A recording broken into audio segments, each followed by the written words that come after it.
Guys, this is Brad Lovell. How's He's it going? a trophy truck champion. Yeah, and I've been involved with the development of the Bronco over the last 4 years here, so it's a proud day for me, getting to show everybody about it publicly finally. Yeah. Go out and giving rides and having a good time. Top off the latch, you know? Hey, Brad. Yeah. Does the top latch back, or is it just laid No, it back? should just rest. Just lays these there? are best tops, so I can't say. So you guys, there's been some top availability Yeah. concerns. So that's kind of what I'm worried about too, with mine. So some of these, we have best tops on them. I saw that. I do like the best tops, but I think I'm gonna stick to the mic. The molding. Yeah. Just Yep. So that's what I'm getting on mine too.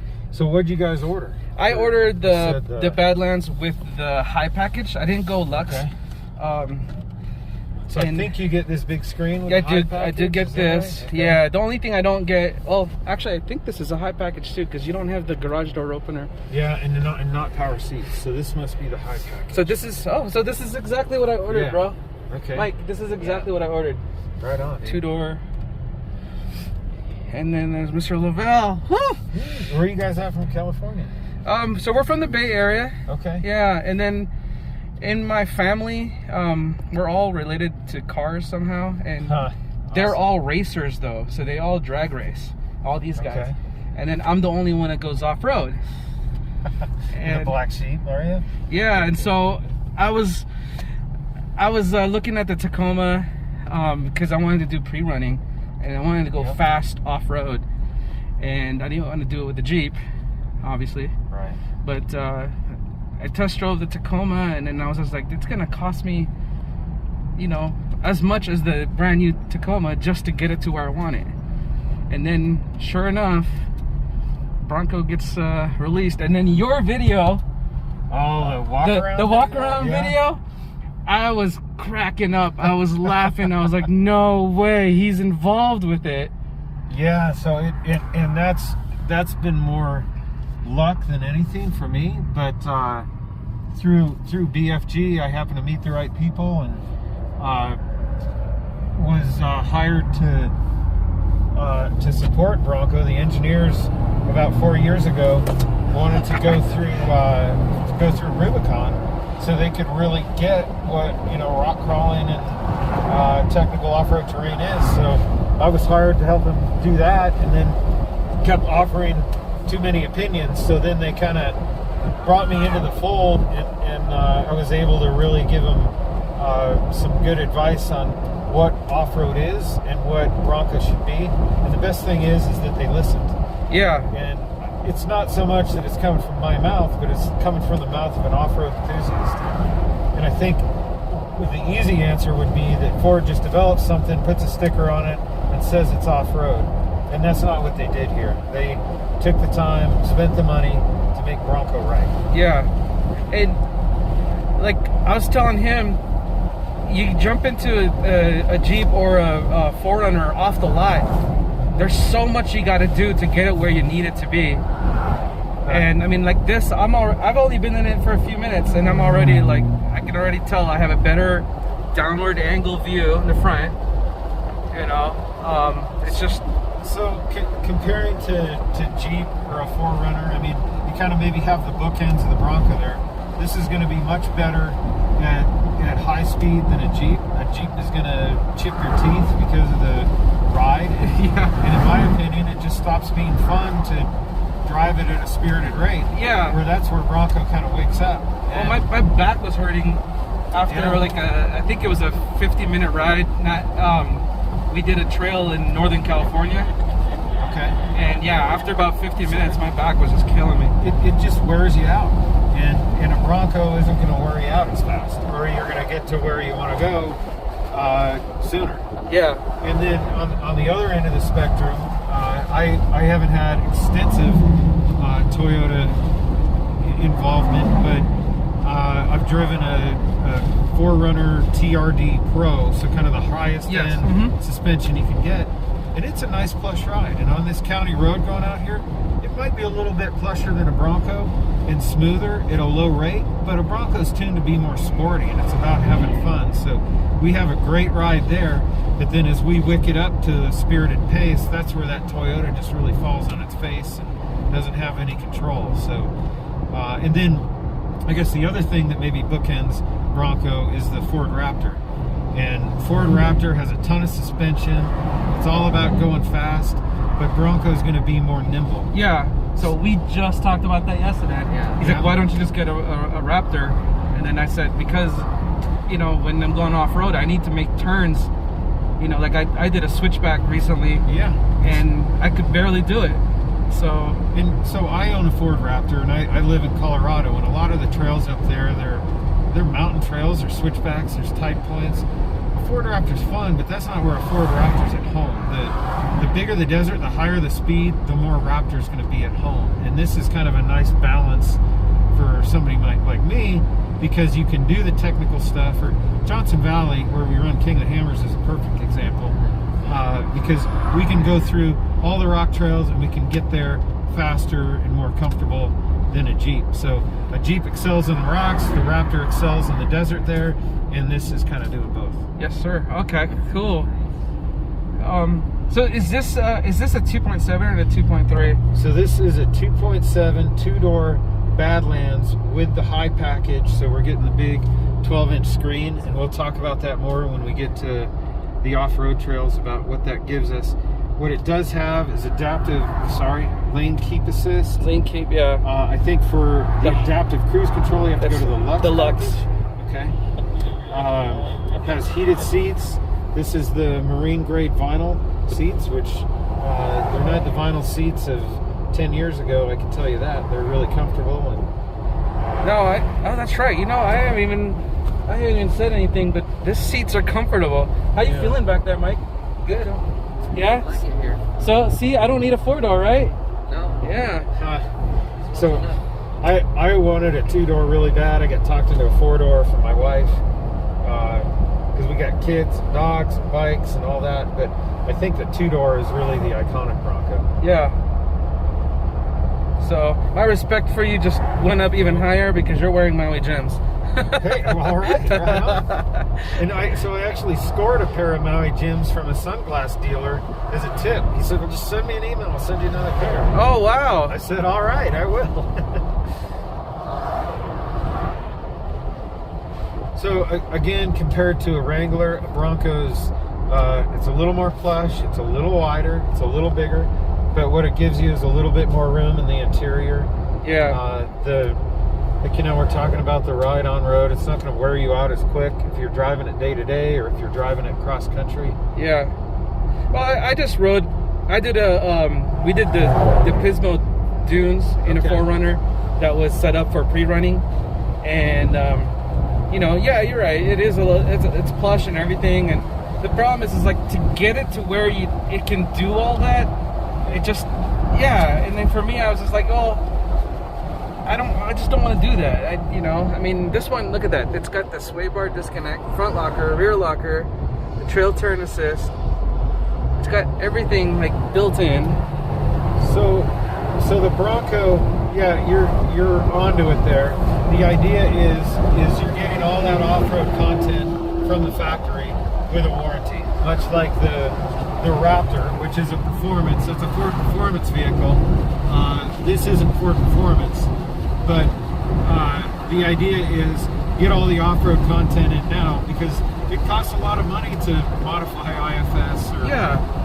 And then you're screwing up the on-road drive when you make those modifications. You're looking to aftermarket suppliers, which they just can't invest the money to get the ride quality, the tuning, the safety aspects all the same as what Ford's going to underwrite from the factory. So in the tuning, in the off-road development of Bronco, the shock tuning and all that, Bronco. It's a big investment for Ford, and they've spent weeks and months tuning dampers for each package and each configuration.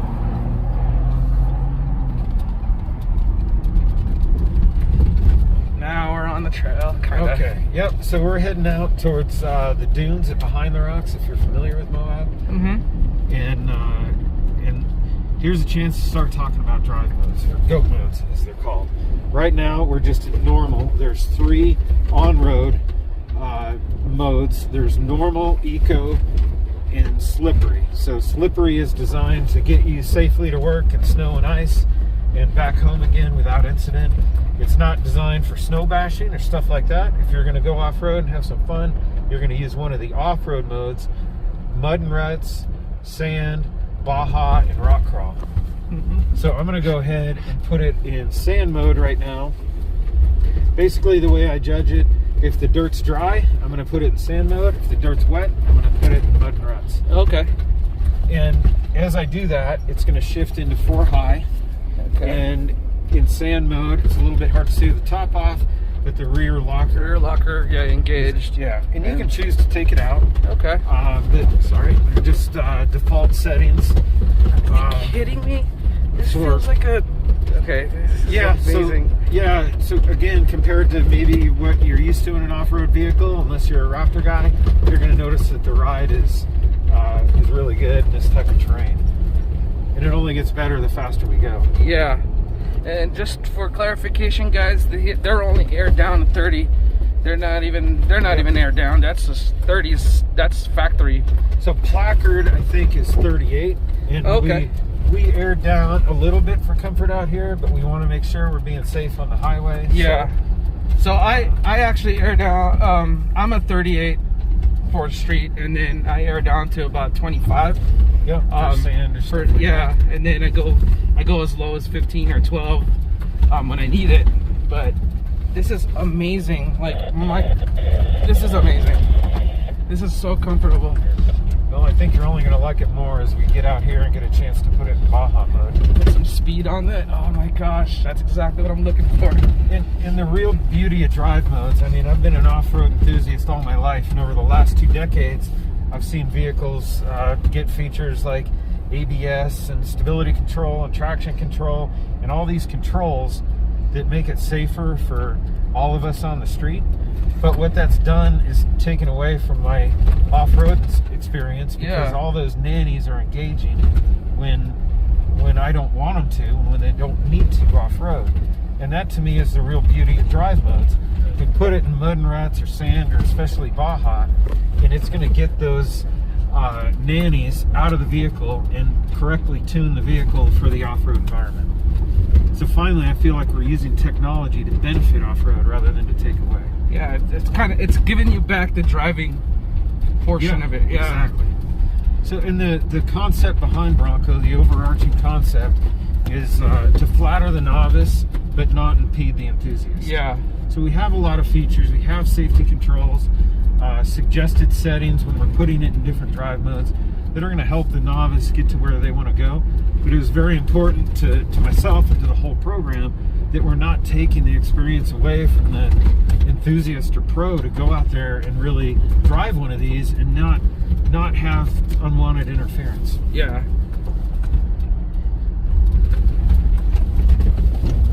So I did have a question about the goat modes. When you switch it to like the sand and stuff, does your steering actually change too, or is it just the throttle and suspension response? I think so. There is an enormous spreadsheet that I've seen that I can only understand so much of, that are changes in drive modes and then different packages and what exactly is changing. So it's not as simple as only like differences in the transmission shift schedule or stuff that you might readily notice. There's a lot more going on in the background. Mm-hmm. I don't think steering is one of those parameters that changes. Like I have a Mustang and you can change steering modes. Yeah. And I haven't picked up on any changes in the steering calibration. Hey Mike, if we were going this fast in your truck, we would have like broken our teeth already by now. Yeah, I know. One thing I really like compared to like more traditional vehicles with leaf springs in the back, this has a rear link suspension, and you know, when we're out testing, I can go 100 in this on 2-track roads, whereas if we had leaf springs in the back, with the amount of skate you get, you'd only be able to go 80. Wow. So the control, it really keeps you planted. So it's like gliding. Ah. Look at this You guys will get a chance to check it out here when we pull off. We're going to go down through the sand wash. What? Here we go. John, Brad, and 10 at the start. All right, so now we're going to have a more spirited off-road adventure. So I'm going to change it into Baja mode here. So we're going to stay in 4 high. Our front camera comes on. The beauty of having different drive modes again, this doesn't shut off, which the lawyers would make us do if it was in normal mode. Yeah. I'm also going to choose to disconnect the stay bar just because I feel it gives us a better ride. If you guys are ready, we'll start cruising. Yes, sir. We are. Woohoo! Yes! So I've been part of the off-road durability testing for Yeah! Oh my God! This is something else! Oh. Now you're making me chuckle. Oh my God! Hey, handles really good. So what we're doing here, this is obviously a raid if we would kind of stop being fun in a Jeep, but this is where the Bronco spirit really kind of shows. Oh my God, I can't believe it. It's handling so well. 15 and 13, drop it into the wash. Suspension is really good. Yeah, so this is the rate we run out in Bronco durability testing. We're getting a bunch of chowder bumps here, but you know, this is what we're doing to make sure that Bronco is lifetime off-roading for off-road enthusiasts. Jump! Woohoo! Yeah! You went airborne. You guys are killing me. That was All right. awesome. So if you were me racing King of the Hammers, we'd blast right up this, but what it is an opportunity to showcase rock crawl mode. So I'm putting it in neutral, let it go to 4 low.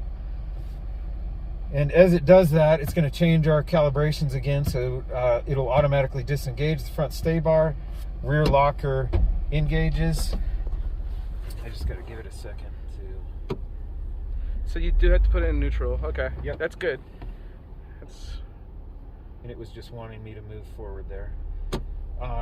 So it's going to engage these presets. One thing we can do in here that you can't do in a Jeep, we can disengage the rear locker, put the front locker in. What? Why do I want to do that? Because when we're racing King of the Hammers, I want the front tires pulling. I don't want the rear tires pushing me into the rocks. I want Yeah. the front tires pulling me over. And you can turn. Other thing we're going to do is turn on the camera view for the front tires. So Nice. what tire do you get a flat on first in King of the Hammers? It's your right Always the front. this side, yeah. Because it's further away from you, right? Yeah. So now we can see exactly where we're placing that tire. Wow, So that is crazy.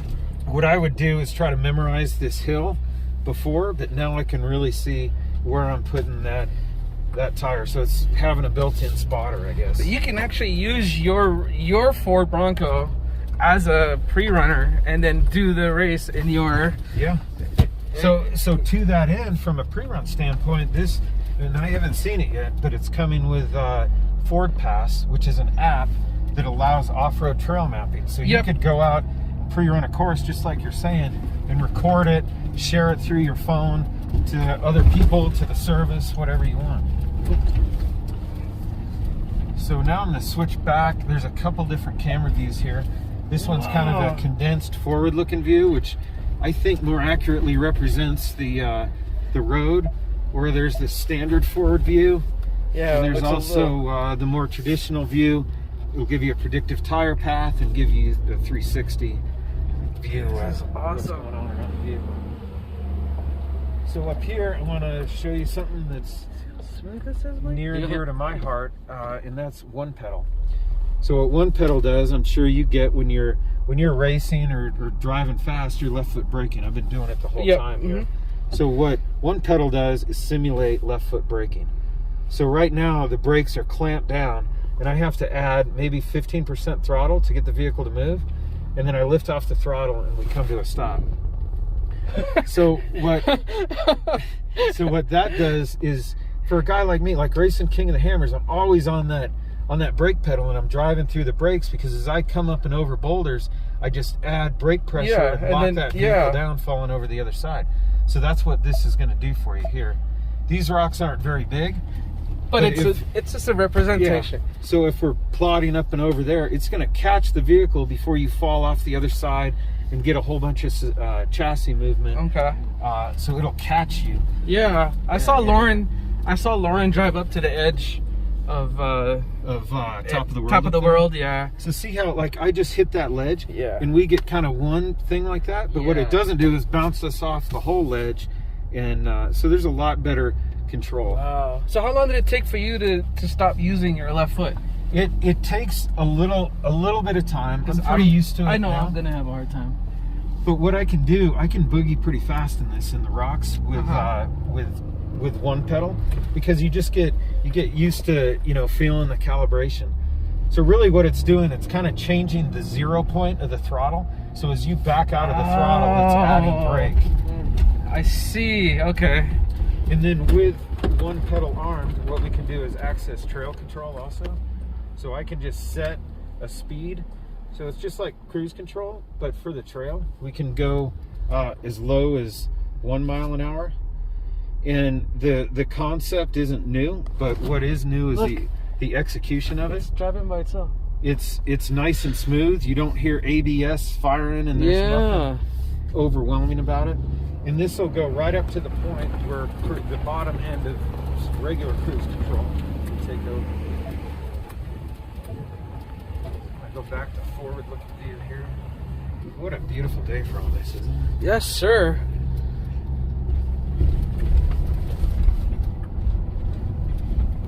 I didn't even know you were gonna be here. Yeah. Well. Yeah. I'm Like, not. I thought you'd be like. Well, you know what I did do? I you know, there's obviously the Ultra 4 race going on out Yeah, here, that's which I'd love tomorrow, to do. right? It's it's tomorrow. Yeah. But what being you have just a very slow moving oncoming. Copy that, thank you. I'm gonna try and find a wide spot, and I'll try and wait for him. He might be off. He might be okay. Copy, thank you. I really wanted to do the race, but I kind of wanted to do this instead because I get to share the idea of Bronco and all the stuff we've been working on. Yeah. So here's a spot I like to really concentrate on the forward view camera because Look, you can't see anything. dude. In the Tacoma, in the Tacoma, you're looking at the freaking sky. Yeah. And I have an older Ford Raptor, well, a 2012, and it has a front camera, but it's buried in the menus here. The resolution isn't as good. The screen isn't as big. And that's where I think Ford has taken a lot of advancements here. And you can shut it off that easy, but you have a nice hard button there. The camera will stay on as fast as you want to go. Well, I'm going to shift out. as I'm going to go back to Baja. nice. We're going back into Baja. I would like to say thank you from us, like, you know, the weekend warriors, for making this happen. I mean, honestly, like, Right on, man. this is ridiculous. It's been an opportunity of a lifetime for me, but what I keep saying, it could be anybody with a mouth like me, but it's Ford that actually listened and wanted to put the investment into it. It's been a fantastic team working on the Bronco. So as we go across these rocks here, I want you to concentrate on the stiffness of the suspension. Yeah. There's going to be kind of a lot of head toss side to side. Okay. And to me, that's what people don't like. You know where high dive is?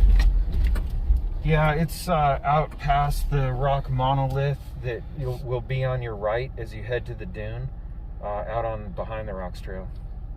Copy. So like the bobbleheading. Yes. Yeah. So that's what is kind of a detractor about IFS off-road. It's that idea of stiffness. But what I just did is disengage the front sway bar, and I think you'll feel that now it feels like we're kind of gliding over the rocks. No way. And that's where, you know, it's good at low speeds, and we can also... This is ridiculous. How? So that, I mean, you're not going to get that out of a solid axle. That ride. No, you're not. No way. Small jump. We'll kind of bash through the dunes here. What the heck? Woo-hoo-hoo! You guys are going to get me in trouble with your enthusiasm. This is awesome. No way. when we were doing this, Mike, when we were doing this in Pismo, we couldn't catch the air like that. No way. Go around this guy. What the heck? Okay, you guys can't see this because of the video, but these little. This one makes me chuckle. This is amazing. What the heck? Woohoo!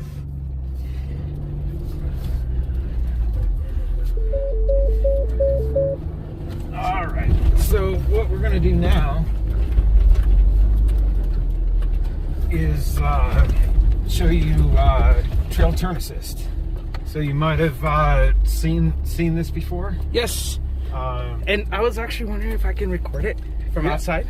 Yeah, for sure. So let me just show you one so you can get the idea. Under 10 miles an hour, start rolling in. Mike, look at this, Mike. Angle. Look at what, you see we're turning? So I gotta get a better demonstration here. But it's awesome in sand because you can pretty much just turn around on a dime. Oh my God. And as you ramp up above 10 miles an hour, it will automatically unwind itself. So obviously you're not going to do anything unsafe. Yeah. But and it works in 4 low also, so it can add in maneuverability there. So yeah, if you want to hop out, that would be great. Mike, just stay inside. I'm going to record. Yeah, okay.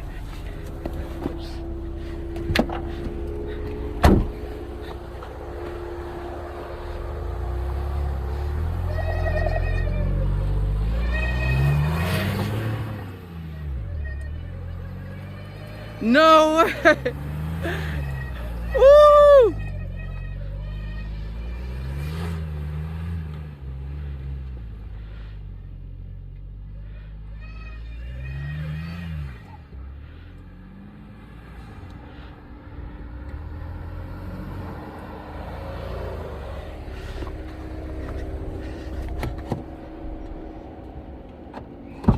That is crazy. It turns on a dime. shut it off for you there. All right, so now we'll continue on.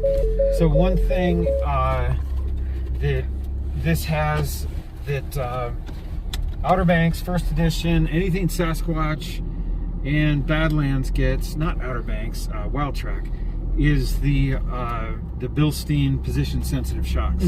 So I'm sure you're familiar with bypass shocks. It allows a real good ride in the middle, but as you jump or get sporty, there's a lot more damping at the extremities of travel. Yeah. This does the same thing. There's a big piston in the middle, 2 little pistons either side. So as you go up into that bump zone, you engage that second piston.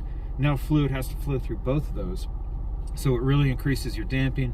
You get that progressivity like a Raptor would have, just out of a little bit different technology. Wow. So when we're gonna plod through these whoops here, and you'll kind of hear the clunk, clunk, clunk. That's those cups engaging and disengaging. Okay.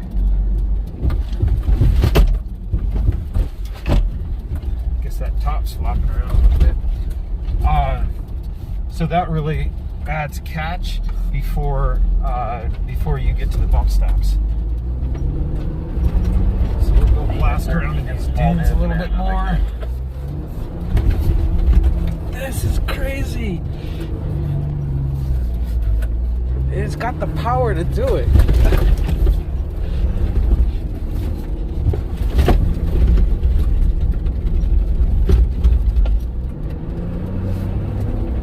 Oh my god. Wait, the sports made it up here? Yeah, so the sports will actually do the same course. They won't do it at the same rate that we're doing it, but they'll get through all of that. So we'll go ahead and pull up here and we can have a look at the outside of the vehicle real quick. If you Okay. want. Yeah, definitely. Hey, can I get a picture with you and Kurt? Can you get out, Mike? Yeah. There you go. So these are trail turn assist marks here. That is crazy. It's definitely awesome for sand dunes. Yeah, it was a crazy, crazy ride. So this is a capable bumper. We can take the bumperettes off there, steel bash plate, rock rails. This has a soft top. The hard top comes off. The front panels take, I don't know, a minute each maybe. I don't know. Yeah. It's just a couple levers. Yeah. The rear cap is 8 bolts total, but all those tools are in the toolkit. These, you know, these pop off, fenders unbolt. They really did a good job making it modular. Doors come off. There's 2 bolts each and a plug. So that's really simple. It took us 8 minutes to take 4 doors off and package them in the back on a 4-door. So I'm happy with their execution there. I'm sure I'll get better as I do more of it. Yeah, right. Yeah, that is awesome. Mr. Lovell, can I take a picture of you and Kurt together? You bet.